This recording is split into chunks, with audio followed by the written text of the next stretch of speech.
দালালি করেন না, ঠিক আছে? এই বাংলাদেশে দালালি করে বেশিক্ষণ টিকতে পারবেন না। চেয়েছি যে ষড়যন্ত্র ঢুকে দাও, যে মানে আপনার সময় টেলিভিশনের বিরুদ্ধে ষড়যন্ত্র হচ্ছে। আপনার পরিচয়? আমি সময় টেলিভিশনের অ্যাসোসিয়েট রিপোর্টার কাউসার। আচ্ছা, আপনার পরিচয়? আমার নাম মহিউদ্দিন রায়, আমি ঢাকা বিশ্ববিদ্যালয়ের শিক্ষার্থী। ভাইয়া ওইটা তো আপনি বলতেই পারেন। আপনি এখন কেন স্বাধীনভাবে কাজ করবেন, আগে কেন করেন নাই? নাম বলেন আপনি, শুনি। আগে চাপে করতে পারিনি বলেছি। কার চাপ ছিল? চাপটা কার ছিল? কয়েকদিন আগের ঘটনা শুন। আপনি আমার অফিসের চাপে কি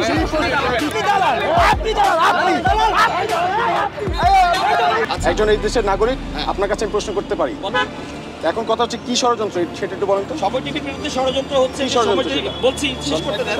সময় টিভি জনগণের পক্ষে যখনই কাজ করা শুরু করেছে, তখনই সময় টিভির বিরুদ্ধে যারা সময় টিভিকে এর আগে চাটুকার হিসেবে ব্যবহার করতে চাচ্ছিল, তারা আজকে সময় টেলিভিশনের সামনে এসে সময় টেলিভিশনের বিরুদ্ধচারণ করছে।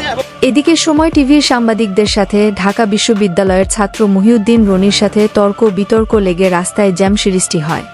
এক পর্যায়ে সময় টিভির সাংবাদিকের সাথে কথার কাটাকাটি হলে ছাত্রদের ভিড় করলে সেনাবাহিনী এসে বিষয়টি দ্রুত সমাধান করে রোড ক্লিয়ার করে। সময় টিভির সাংবাদিকের চলে যেতে বলেন। তো প্রাণপ্রিয় ভিউয়ার, সময় টিভির বিষয়ে আপনার কিছু মন্তব্য থাকলে আমাদের কমেন্ট করে জানিয়ে দিতে ভুলবেন না।